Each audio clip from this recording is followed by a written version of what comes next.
once again, we have the fact that this room is too close to my office, meaning that I tried to do too many things before class again. So once again, my apologies as far as that's concerned. So briefly wanted to talk about, or review what we talked about for Lambda. I mentioned right at the beginning of class, but didn't have a chance to get back to it. What is special about the plaques down here? A little hard to see, I know, but what do you notice about the plaques? Or maybe what do you not notice about the plaques here if this is supposed to be Lambda? Anybody? They are clear. They're not turbid. So there's no growth in the middle of the plaques. And so I should have brought some turbid plaques to show what the turbid plaque looks like. So what are these? Pardon? Those are clears, which mean they have what? They're lysing, which means they have what? The lambda that's used for this particular plaque assay.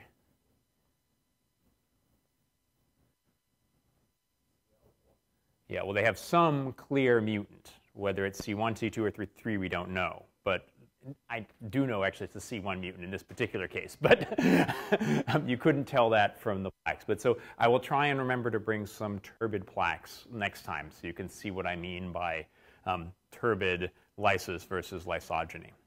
So that's something that I wanted to point out again there. Quick reminders again, origin, it was hiding inside its host for decades and then finally came out. Structure has got these flexible tails, so different from our friend T4 and also our friends T7. The T4s have the contractile tails, T7 have the little foot-like tails, the podoviruses. How they get in, the Lambda, the lambda acceptor, which is also the maltose transporter, and once it gets in, gets through the membranes, probably what's happening there is that, oh, by the way, did anybody try and find the DVD in the library yet? No, it should be there and should be available. One of the things that I really like about that animation actually shows the insertion process, the packaging process, and that requires ATP hydrolysis, so it's really packing the genome in at very high pressure. So as soon as a hole opens, then the genome can get back out. And so that's the important aspect about the entry here.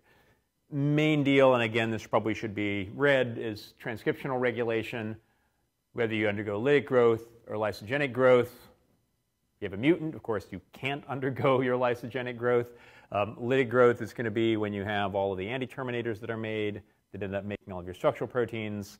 Lysogenic growth, you start making lambda C1, which will continue to stimulate its own expression and shut down the expression of all those genes that you need for lysis, which is particularly CRO. And how that choice happens, again, it's the activity of C3 and C2. Really critical for that is C2. So C2 is sort of the central regulator as far as thinking about, are we going to go lytic or are we going to go lysogenic? The replication we've talked about also really briefly starts out as going theta replication and then moves on to rolling circle. And then how it gets out, again, really nicely displayed in that video, which of course worked perfectly fine as soon as I got back to my office and tried it on my computer there. So we shall see. Is the holon, which makes a hole in the inner membrane. Then you've got enzymes that go through that hole, chop up the peptidoglycan, both the sugar parts of it and the peptide parts of it, and then the whole cell explodes and your virions are released. So do we have any more questions on Lambda? We're all clear on that sort of spaghetti diagram at the end. Very good way of thinking about, I find it's useful thinking about how it's all being regulated.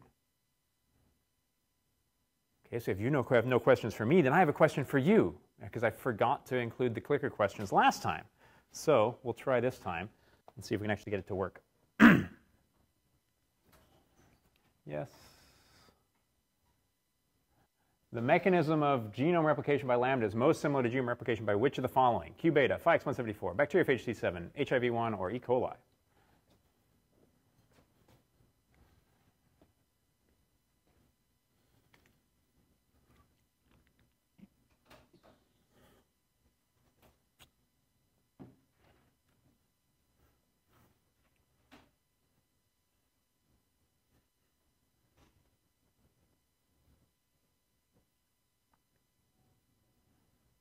And those of you who haven't sent me your clickers numbers yet, I will be sending you emails to remind you to do that.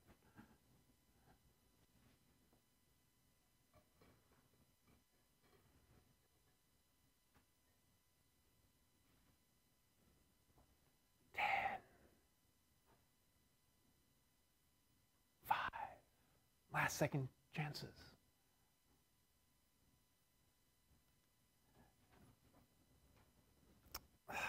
We're so close indeed.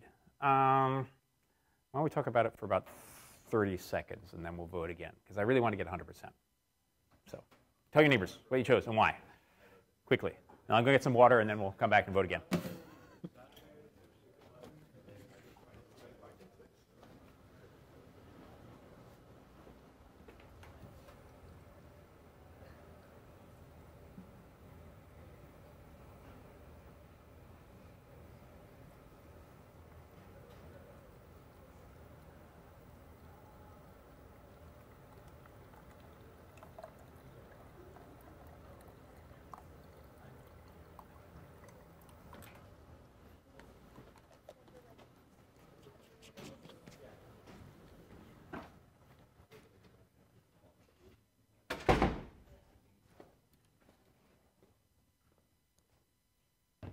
Okay, ready to go again?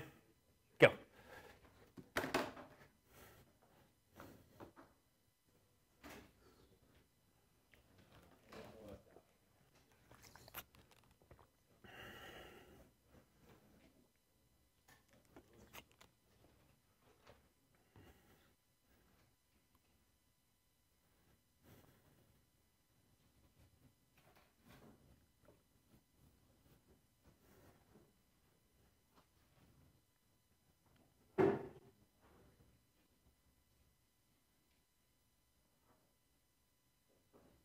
And in the second round, you can also feel free to talk to your neighbors about it.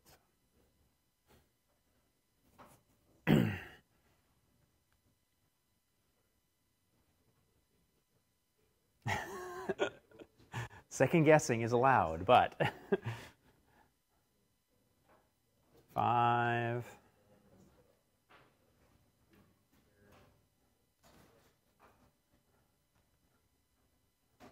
Okay, most people like Phi-X174. We've got one that likes bacteriophage T7. I could see why bacteriophage T7.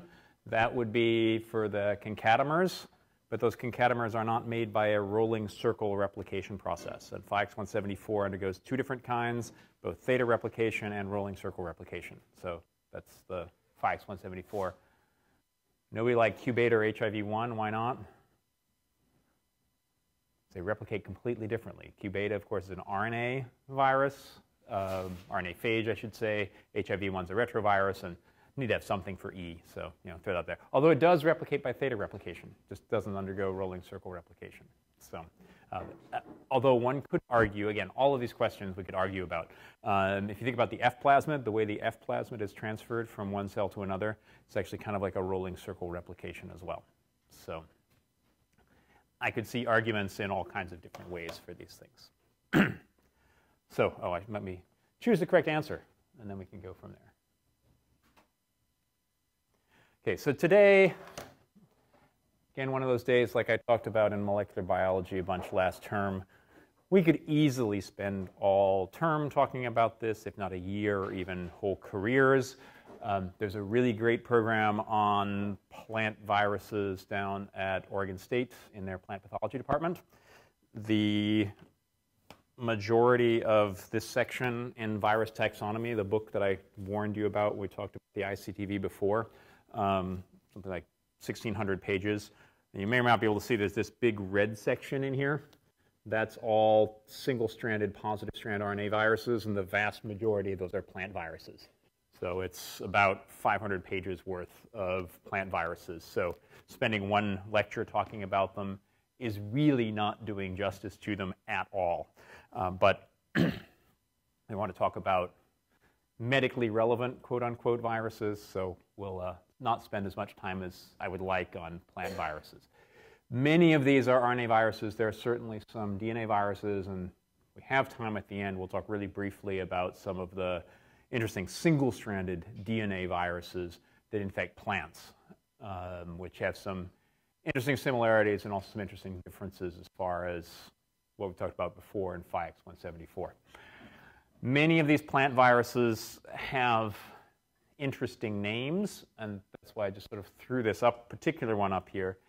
Very often there are abbreviations for the plants that they infect, followed by the symptom. So Brome Mosaic virus are the bromoviruses. And then we'll come up with the cucumoviruses. Those are the cucumber mosaic viruses. So this is just the nomenclature that the plant virologists have decided to use. The problem is they always get named for the first species that they infect, and then people find out that they infect a whole bunch of other species as well, which makes it very confusing sometimes. Probably one of the really most fascinating things about many of these plant viruses, and some of us, like David and I, talked about this before, is many of these viruses actually have multiple capsids, not just multiple segments of their genomes, but actually multiple capsids that are required. So each of their segments comes in a different capsid, which is really bizarre, but it does make sense in terms of how the infection process takes place for the vast majority of these plant viruses, and has things to do fundamentally with the biology of plants, which I know about this much about. So many of you may know more about this than I do. But that process of infection probably allows them to have these multiple capsid structures, and that is a really fascinating prospect, and seems to have worked quite well. So evolutionarily, it actually works. Another thing about plant viruses, this is particularly true of these plant viruses, is that they're usually going to replicate in different parts of the plant than where they actually start with their infection process. And so they need to get from one part of the plant to the other. And plant cells are usually very good about stopping things getting from one cell to another. And so almost all plant viruses have these so-called movement proteins that makes them very specific, as far as plant viruses are concerned. And then we will hopefully have some time to talk about TMV, which is, this book that we could also spend a whole term talking about. Right at the end, it being, of course, the original virus to have been discovered both by Beijerinck and I'm forgetting the Russian's name right now in terms of the discovery. So a couple of key concepts. Again, these are RNA viruses with the classic kinds of RNA virus problems that we talked about with the RNA phage, that you've got translation and replication running into each other, that it's just RNA, so you don't have that many cellular processes that are going to be involved in that. You have to have your own RNA-dependent RNA polymerase. Again, many of these are segmented genomes, but not just segmented genomes, also with segmented capsids. How they get inside the cell is usually by the activity of some kind of damage to the cell, be that damage by the researcher who actually literally takes sandpaper. It's usually the best way to infect plant viruses, is put some sandpaper on the top of your plant and then put the virus on top of that. But usually it's transmitted by some kind of insect vector, particularly aphids. But once it gets inside the cell, then of course you need to release the genome. And in many cases this is a big conformational change that happens, but not in like making a tube like we've seen for the conformational changes that you have in a lot of the bacterial viruses, or fusion of membranes, which we've talked about a little bit for some of the animal viruses now. This is literally opening up of that capsid structure, which is a really fascinating process. Turns out to be incredibly useful also from a nanotechnology point of view. Some of the host effects, this is more having to do with really not so much the host effects, but really the host proteins that are involved in genome replication. And then some really fascinating, I think anyway, aspects about not even so much plant viruses, but viruses associated with plants that cause some really interesting phenotypes. And so we talked at the very beginning about the good viruses, viruses that are actually advantageous for the plant when they're infected by them. And this heat resistance example is one of my favorites. And then there's some helical structures. Again, if we get a chance to talk about TMV at the end, and then maybe a little bit about the single-stranded DNA viruses. So cucumber mosaic virus, again, quotes for cucumber mosaic, probably the quotes around the cucumber more than anything else. That's the chapter of the textbook is called cucumber mosaic virus, but I wanted to expand a little bit and talk a little bit more about some plant viruses in general, talk about where it came from, not surprisingly, cucumbers. And then the structures of these are usually pretty simple. We'll see they're often going to be T4-like or T3-like. Oh, this is not working again. Entry, again, we talked about this, mostly has to do with the damage to the cell wall. In the case of cucumber mosaic virus, it's almost always aphids, and that's also how you have transmission of virus from plant to plant, is that there'll be some kind of plant-feeding animal that lands on a plant, feeds, gets a lot of virions associated with its mouth parts, moves to a different plant, and then infects it. The replication process, it's a RNA virus, so it needs to form double-stranded RNA.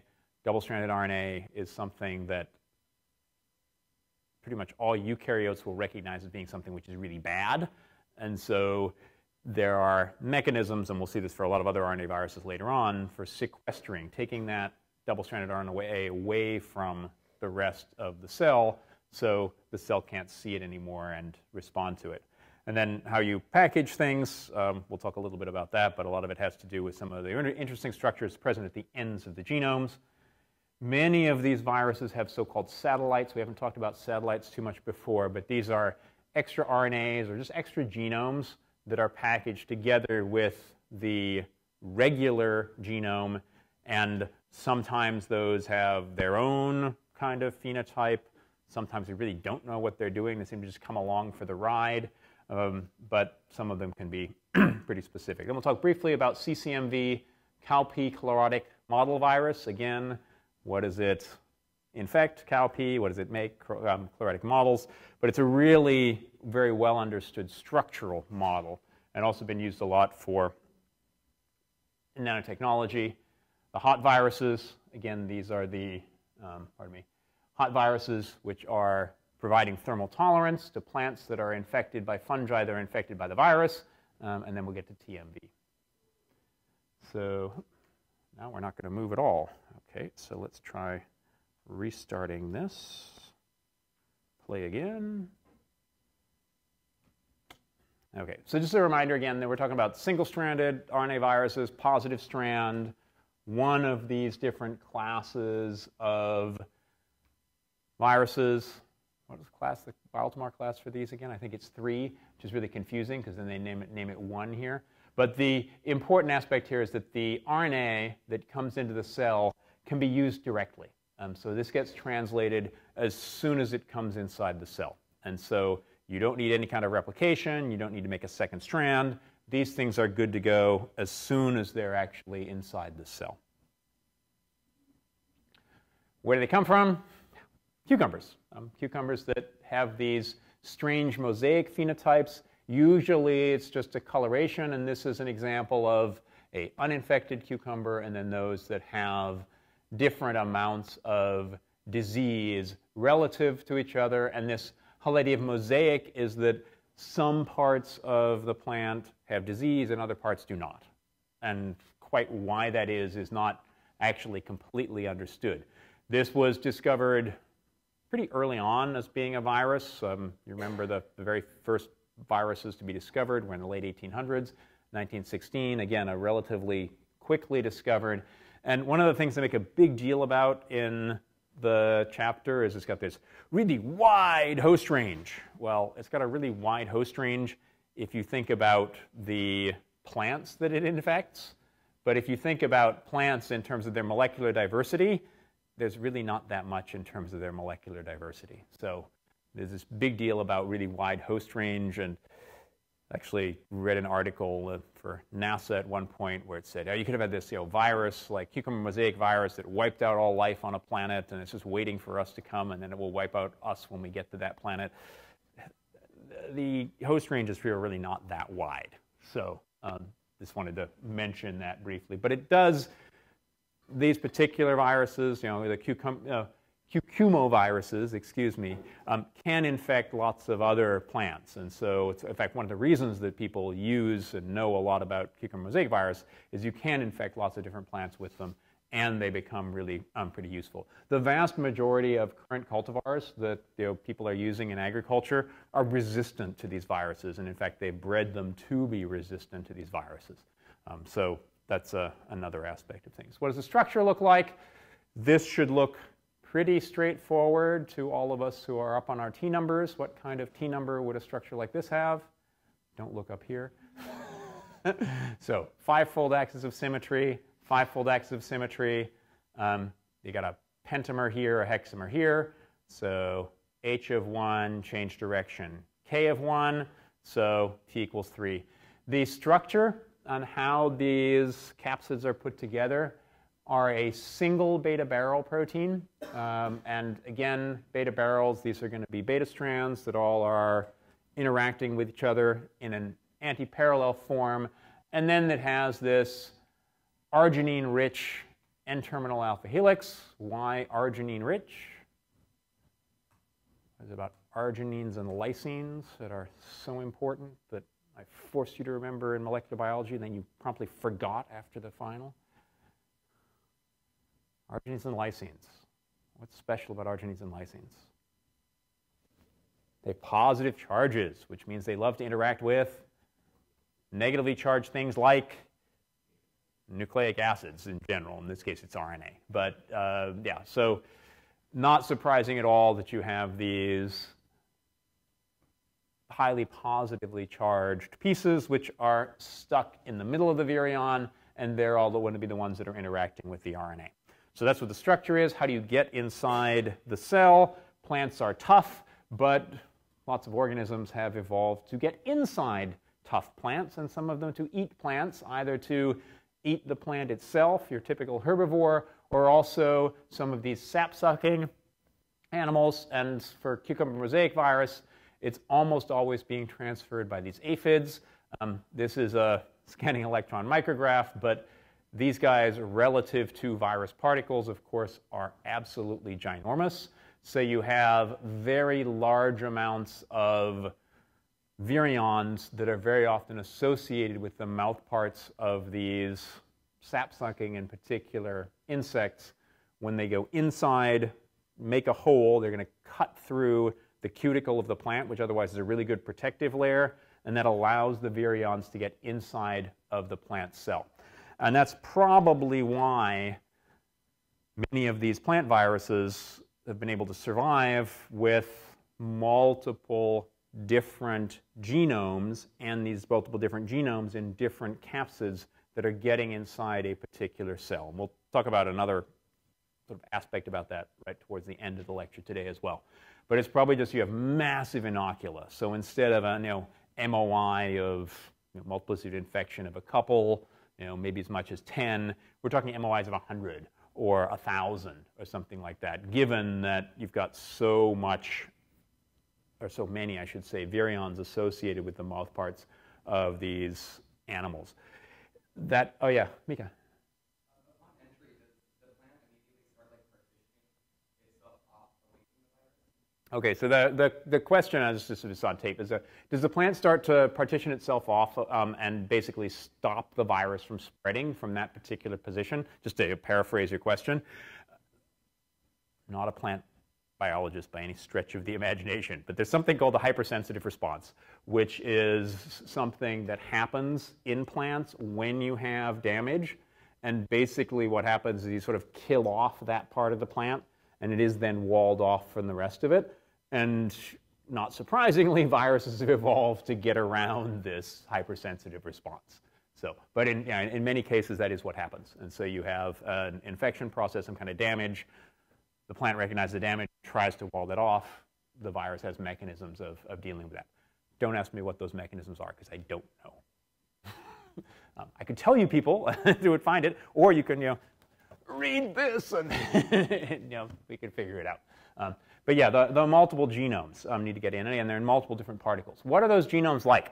And so this is one of the really fascinating things. And actually, so they discovered that it was a viral process that gave this phenotype pretty early on, but it took them actually a very long time to figure out what the genome was, and that these plants were being infected by multiple different genomes and multiple different particles at the same time. So what you have in cucumber mosaic virus is you have to have 3 particles that infect any given cell, although we'll get back to that a little bit later on. At least that's what we always talked about. 3 particles in any given cell. They have to have RNA1, RNA1, RNA2, and RNA3, which is now not showing up on my screen, so we'll go back to this pointer. RNA1, RNA2, and RNA3 and RNA4, which are both present in one capsid. RNA1 has a movement protein, MT, and a RNA helicase. So in theory, you wouldn't have to have an RNA helicase if you have enough activity of your RNA-dependent RNA polymerase, but RNA helicases are going to be really useful for changing secondary structures, getting rid of the secondary structures, and particularly pulling negative strands off of positive strands. So many of these RNA viruses will have RNA helicases as well. RDRP, our RNA-dependent RNA polymerase, which we called a replicase when we talked about the small RNA phage. And then capsid proteins. The capsid protein is encoded by RNA4. And then all of these RNAs, they're encoding different things up here. I don't expect you to remember the RNA1, RNA2, RNA3, and RNA4. I can't remember them, so I can't expect you to. But that they've got movement proteins, RDRPs, and capsid proteins, I think is a perfectly reasonable thing to think about. So, but what I find particularly interesting is this structure down here at the 3' end of all of these RNAs. Again, they're encoding something else over here, but they've all got these interesting structures down at the 3' ends. The 5' ends are all regular caps, and that kind of tells you that they're going to be recognized by the cellular translational machinery, normal cap structures. And when we talk about other RNA viruses, we'll talk about what's going on at the 5' ends as well. But here, and this is pretty unique to plant viruses, they all have these specific structures here at the 3' ends. These are the 3' UTRs, or untranslated regions. And if you look carefully at this, it's got this interesting cloverleaf-like structure. And what are cloverleaf-like structures in RNAs? What are the ones that we think about there? Cloverleaf. Should be more like an L structure. Yeah. tRNAs, exactly. And so we'll see in just a second that these guys are a lot like tRNAs. So actually, we're going to technology again. So wonderful here. I'm actually going to skip over our clicker question, but we'll come back to it, don't worry. The 3' ends of the genomes of these cucumber mosaic viruses, the cucumoviruses, have these structures that look like tRNAs. This doesn't look like a tRNA at all to me, at least just looking at the secondary structure, but it apparently does look like a tRNA, at least as far as the cell is concerned, because the cellular CCA adding enzyme, which will add CCAs and actually does in almost all eukaryotic cells, speaking of animal cells, will put the CCA on the 3' end. That's where the amino acid is going to get attached for the tRNAs in these cells. And it turns out in many cases, actually, the amino-acyl tRNA synthetases, the ones which put amino acids on the end, are also going to recognize these. And that amino acid that's put on the end, in the case of the cucumber mosaic viruses, it's a tyrosine, if I remember correctly. And what that does is it blocks the 3' end from being degraded by all of the hungry exonucleases around in the cell. So you've got a cap that's protecting your 5' end. You've got this structure, and then in many cases also an amino acid blocking the 3' end. So it stabilizes that RNA. And most RNAs, you'd have a 5' cap and a 3' tail. But these guys have these specific structures, and again, very often amino acids that are attached to them. That addition of the amino acid may also be very useful for bringing translation proteins to those RNAs. We'll also be, that's what happens, what the charged tRNAs do, they go to ribosomes. So, and you want to have a ribosome on your tRNA as well. So that's what seems to be going on at the ends of, again, these particular kinds of plant viruses. Many do, but certainly not all of them do. Okay, so now we'll go back to our clicker question, since you've seen it already, which it may allow me to do, or not, as the case may be.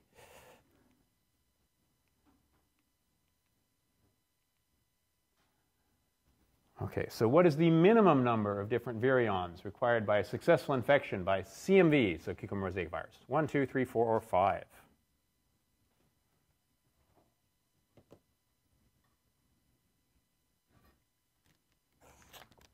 And when I say different virions, that will be a virion. Virion includes the nucleic acid on the inside. So a virion with one nucleic acid is going to be different than one that has a different nucleic acid in it.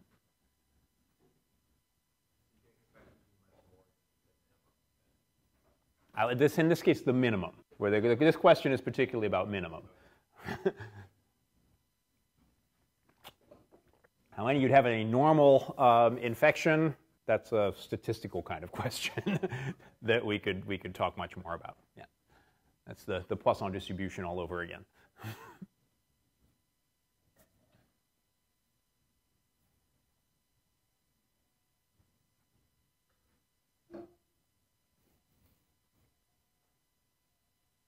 We still don't have a consensus, so everyone gets to talk to their neighbors and decide what Stedman really meant when he asked this question.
He's good.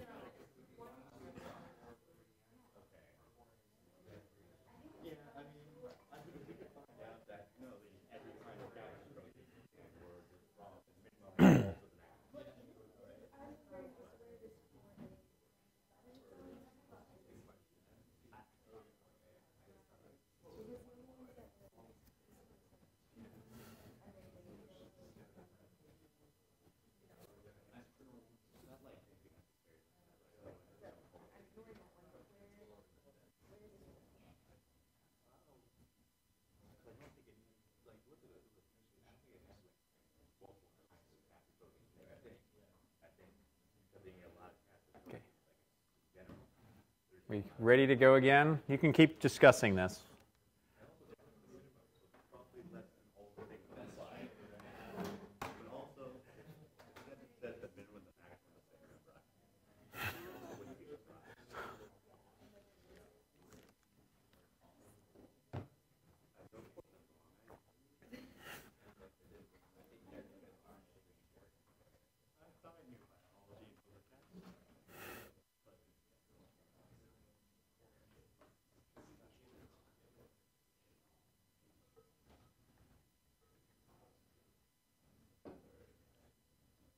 Anybody else who wants to vote? Going once, going twice, gone, because I noticed that it was 100%, so we're going to stick with that. So yes, it's 3 different virions because they've got the different nucleic acids that are packaged inside them. The only 3 that you really need are the ones that I emphasized. So you need movement protein, you need RDRP, and you need the capsid protein. And that gets packaged together. RNAs 3 and 4 get packaged together.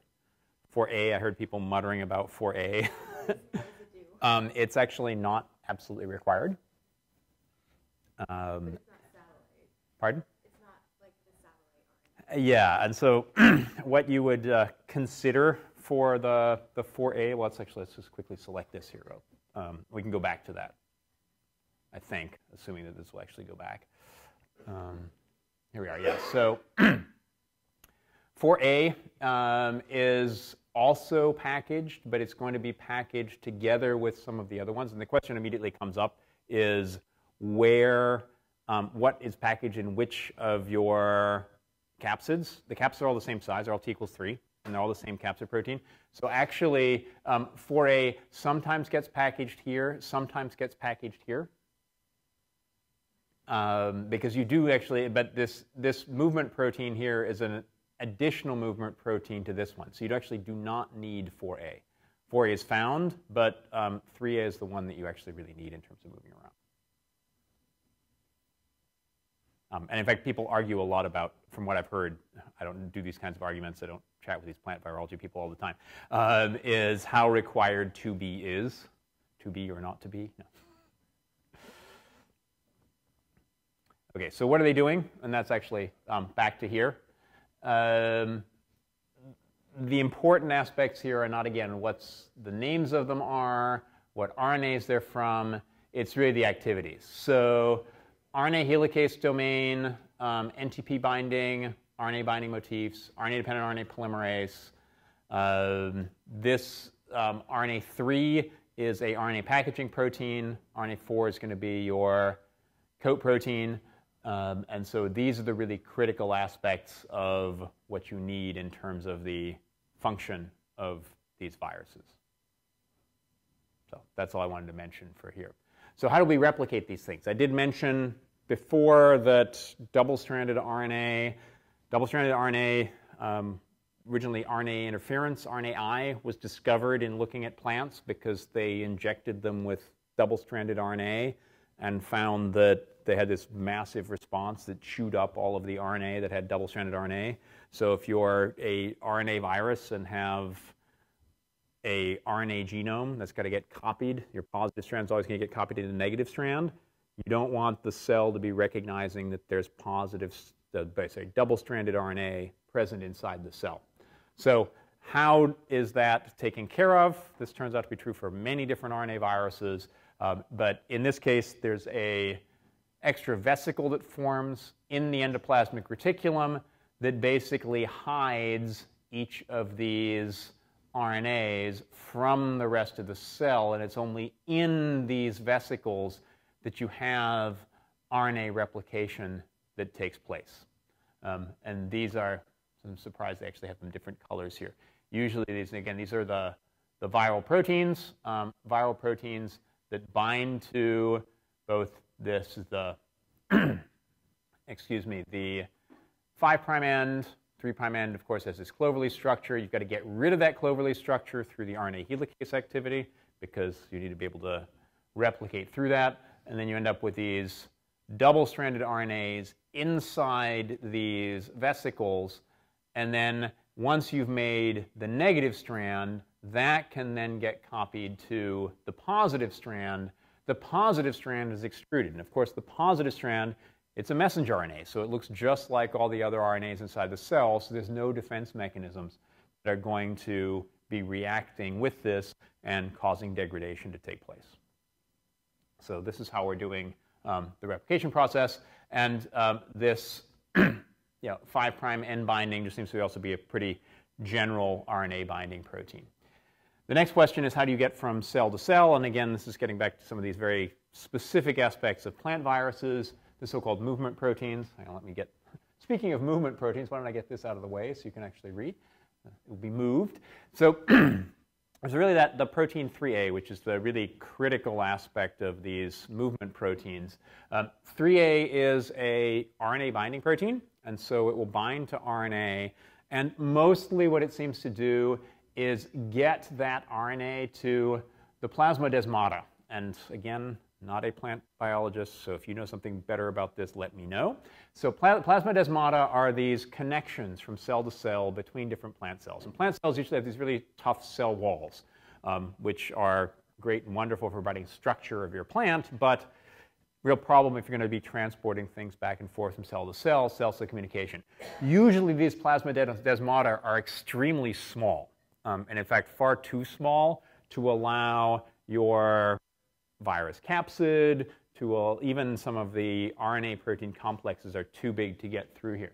So it seems to be that the presence of these movement proteins together with the RNA, those actually expand the plasmodesmata. And expanding the plasmodesmata allows these RNAs to get through all of these plasmidesmata. So why is that important? There are a couple of reasons. The first one is that when you have an infection, when you have the aphid that's digging its way into the plant, aphids actually usually dig their way all the way down to the phloem because that's where there's the vascular system of the plant to try and get, excuse me, what they're trying to eat, the sap of the plant. And so they actually will transmit these virions down here. But in many cases, your plant virus is just going to be associated with this very external part of the plant. And they only replicate down here in the mesophyll rather than the epidermis. So they've got to get from the epidermis into the mesophyll. And then to spread throughout the plant, they get into what are called these sieve cells or sieve units, these S's down here right in the middle of the vascular system.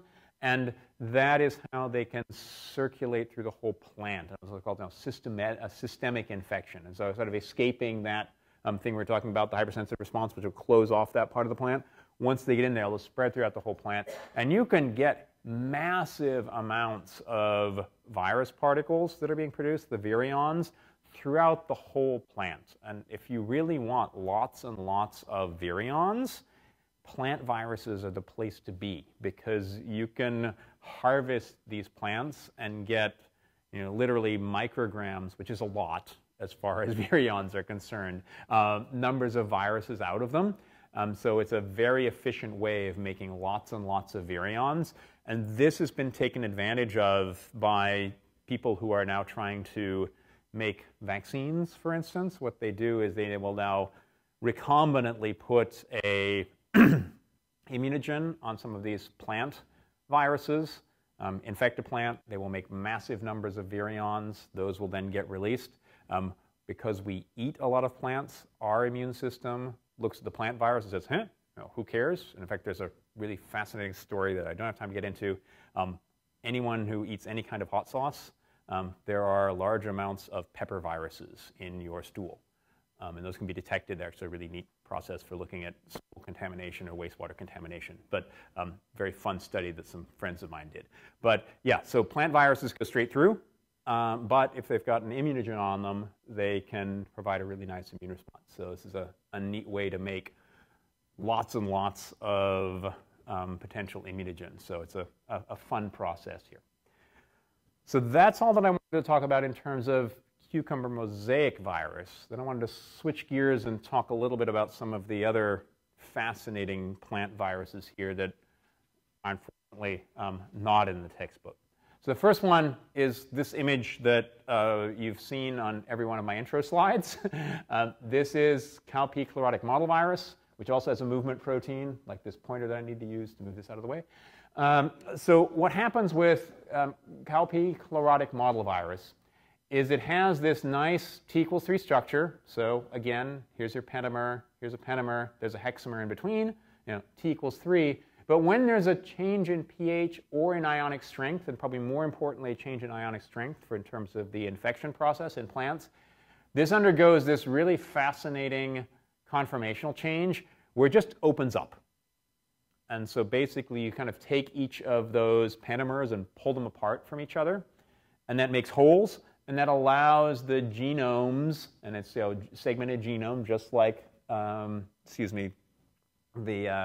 cucumber mosaic virus, allows these genomes to come out. But this process is completely reversible. So if you change the pH or ionic strength back, it will form this and goes back and forth and back and forth.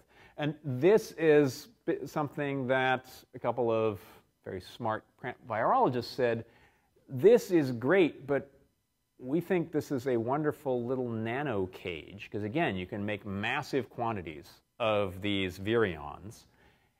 You can actually just express the coat protein and they will make these, or you can actually have an infectious process and open them up, let the RNA come out, then close them back up again. But then what you can do is you can put other things inside of this shell structure. So a couple of things that people have done. One of them is, and when I say people, mostly Mark Young and Trevor Douglas, who were, both were at Montana State University when I was there as a postdoc, full disclosure here, and now Trevor has moved to Indiana University. But they said these are absolutely wonderful, completely uniform templates that you can use to make things with, and make things at the nano scale. So one of the things they did, pardon me, was to make these ferromagnetic arrays. And so these are arrays of various different ferromagnetic metals.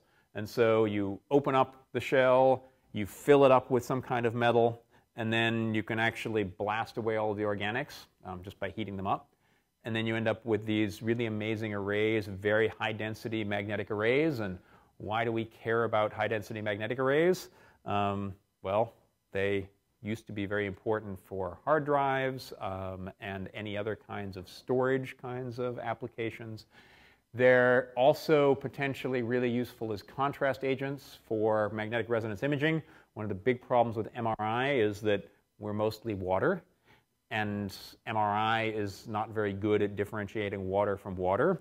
And so putting in heavy metals in some particular places is extremely good. And so pretty much any kind of MRI uses a contrast agent if you're going to have high-resolution MRI.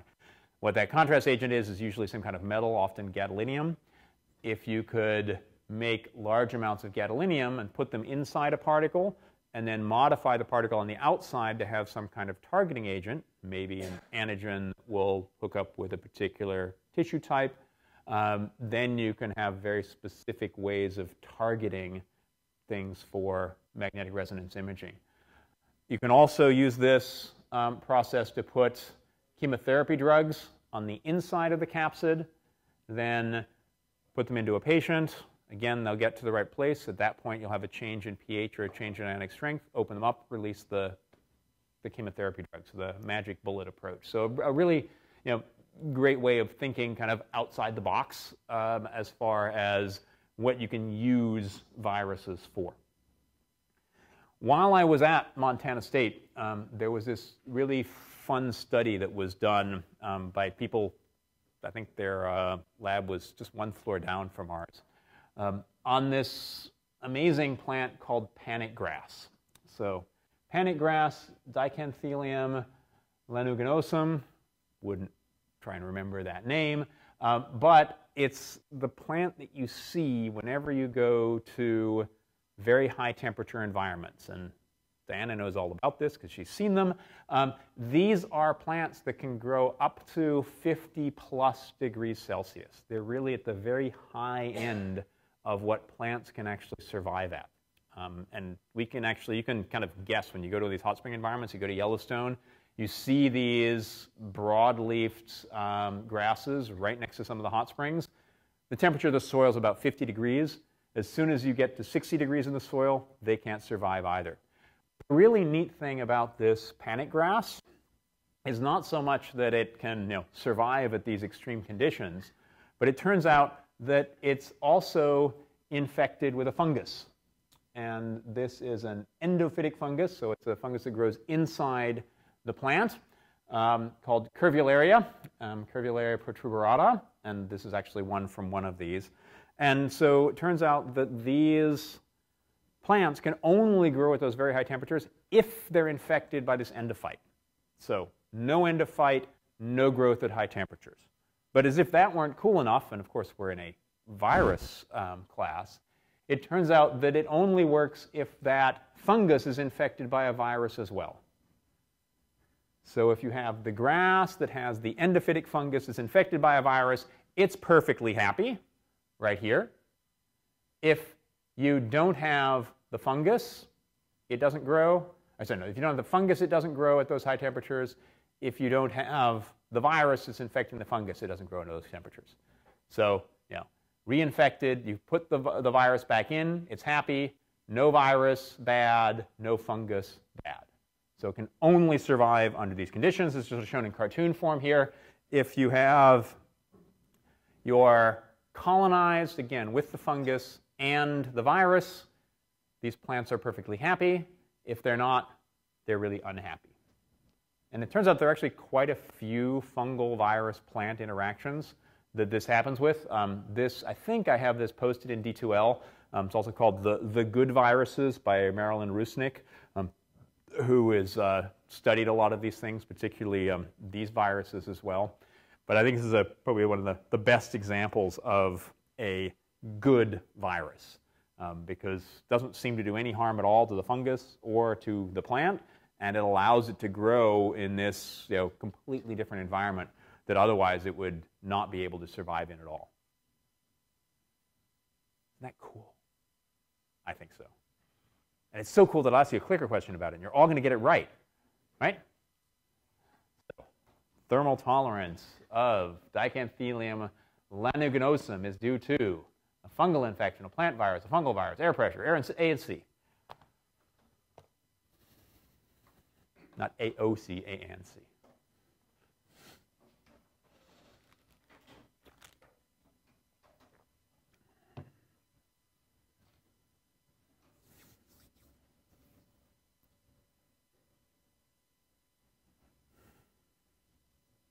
That wasn't my computer.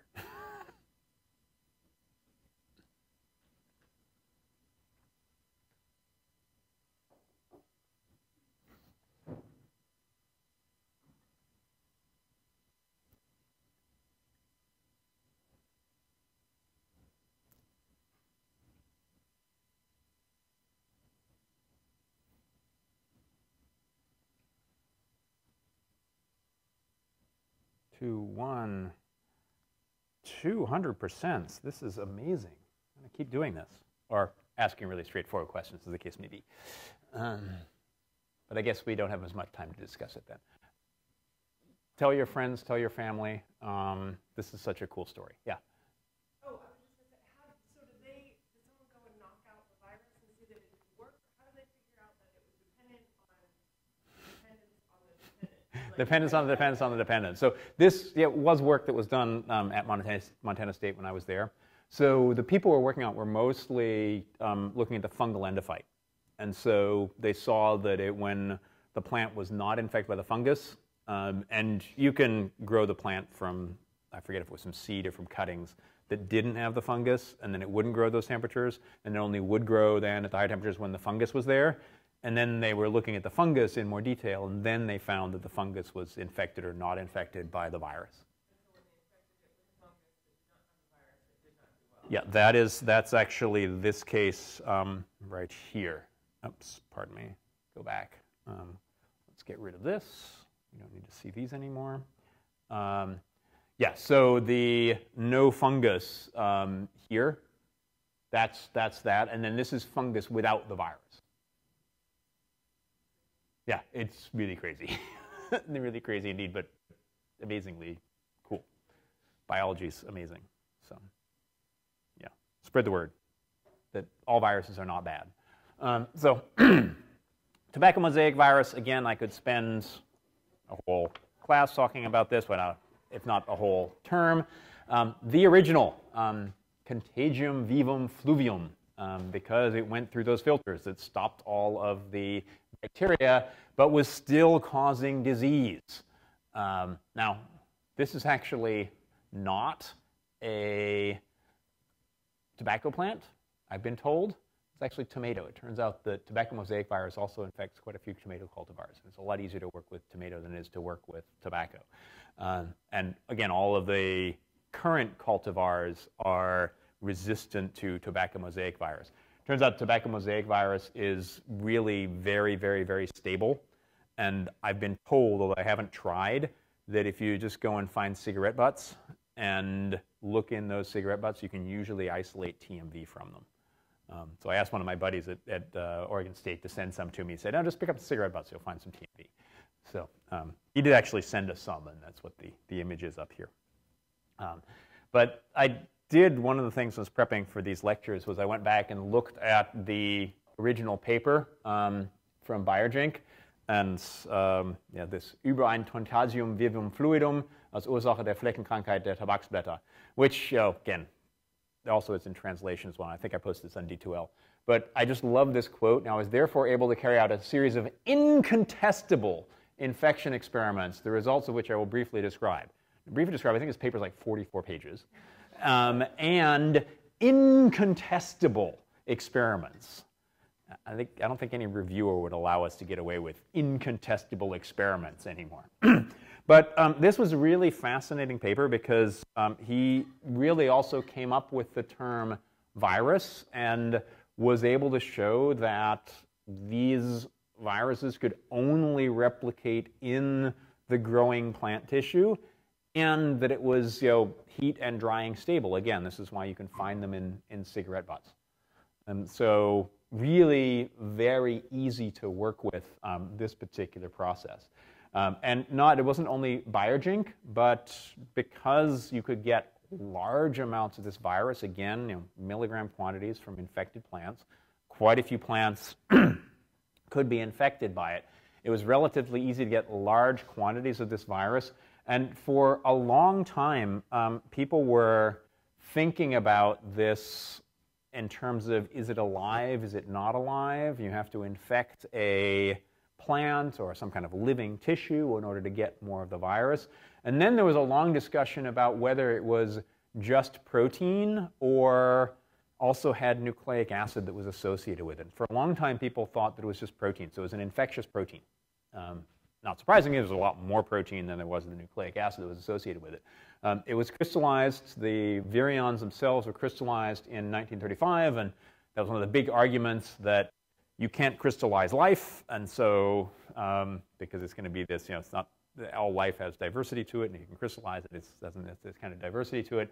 And that was Wendell Stanley who did this work, got the Nobel Prize in 1948, basically for crystallizing TMV and studying TMV. And he set up this really kind of amazing virus research group at Berkeley. They actually built this building for him right here, Stanley Hall. This lab right up in the corner right here, that was my advisor's office. I was in the lab right behind that.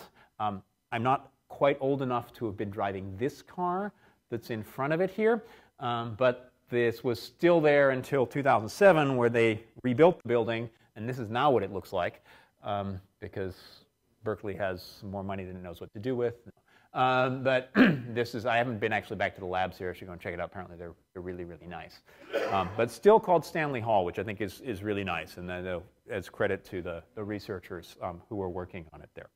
So Wendell Stanley crystallized the TMV structure, the TMV virion, but at that point in the 30s, they didn't really have good ways of doing electron diffraction and figuring out structures.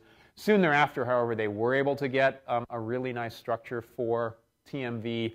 This is the crystal structure now of first the capsid protein. And so the capsid protein here is really very different than those beta barrels that we've seen. It's really a bunch of alpha helices, but has this loop at one end, and that's the loop that interacts with the RNA. And so I give you one guess what kinds of amino acids are in that loop. Arginines and lysines, exactly. And this is, they're really long rods. And so just looking at one end, the RNA is here on the inside. It's hollow. In fact, you can see if you look at negative stains, there'll actually be some metals which have gotten down the inside. And then this is the RNA is wrapped around in this helical structure with each of these. Each of these different colored blue represents one of these capsid protein subunits. So that's TMV. Even more recently, this is actually last year, or was it this year actually that this came out. So it's weird that you need 3 for an infection process to take place, right? Well, but 3 is nothing compared to some of the other plant viruses. This particular one, and this is true of actually most of the nanoviruses, fava bean necrotic stunt virus. This has 8 genome segments and 8 capsids. So I won't do the math to try and figure out how many you would have to get in order to get 8. Now, these are 8 different ones that then have to get into a cell in order to be able to be functional. And so the study, which again just came out earlier this year from Stéphane Blanc's lab, what they did is they showed that they could actually infect a plant, not an individual cell, with different virions, with different segments in them, and see that some of those segments get from cell to cell. And what that means is maybe actually you don't need to get all 3 genome segments for something like CMV, or all 8 in the case of this fababean necrotic stunt virus, into a single cell, maybe you can infect multiple cells, and the proteins or the nucleic acids can then move back and forth into other cells. Once you have enough of those together, then you have replication, then you can put those infectious virions together, and then they can get back out. Now, these are very preliminary, and those of you who listen to TWIV know that they didn't like this paper because they didn't show that they had infected viruses that came out at the end. But at least there's some evidence here for genomes, and not shown here is that there are proteins that can move from cell to cell. And so it may be you just have to infect one cell with one of these genome segments, a different cell with another genome segment, and then through the presence of these potentially the mobility proteins or the plasma desmata, they can eventually get together, and so you don't have to infect all the things together. You can infect them in different places. Again, this is still a very open question, and I love this quote down here at the bottom from Stéphane Blanc, which is, we were also scared about being a mistake, so we took 6 years to verify it. So they'd seen these data, and then they went back and checked them again, and went back and checked them again, and went back and checked them again. So really briefly, just right at the end, another beautiful structure that came out last year, the so-called Gemini viruses, and I have a model up here at the front. So if you don't want to have, again, totally over-anthropomorphized here, different capsid segments that go into different cells, just fuse your 2 capsids together. And if you fuse the 2 capsids together, then you can have your 2 capsids come in, and those 2 capsids come in together simultaneously. And so this is what they're called the Gemini viruses, because they have these 2 of these T=1 iconsaheter fused to each other, and then packaged genomes, sometimes multiple genomes, sometimes just single genomes inside them. So I've just brought this model. And so that's all I have for today, and we're at 10:05 already. So have a great weekend, and we'll see you all on Monday when we start talking about those medically relevant viruses.